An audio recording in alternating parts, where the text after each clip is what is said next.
ఈనాటి స్వార్థ భాగములో యేసు ప్రభు 10 మంది కన్యకుల యొక్క ఉపమానము మనకు వివరిస్తున్నారు.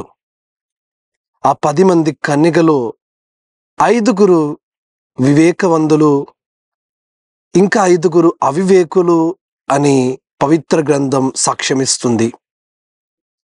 ప్రియులారా, మన యొక్క జీవితంలో మనం ఎలా జీవిస్తున్నాము?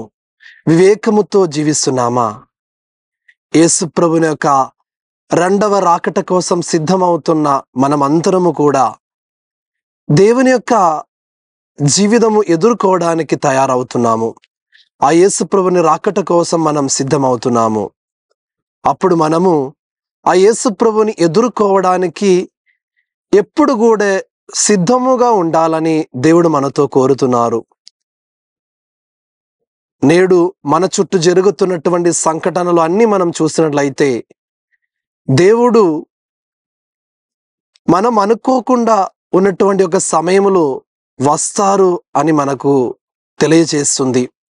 ఆయన రాత్రిలో రావచ్చు, పొద్దున రావచ్చు, మధ్యాహ్నం రావచ్చు, ఎప్పుడైనా రావచ్చు.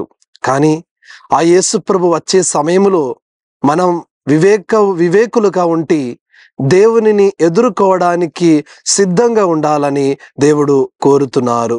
దేవుడు మనలందరినీ దీవించునుగాక.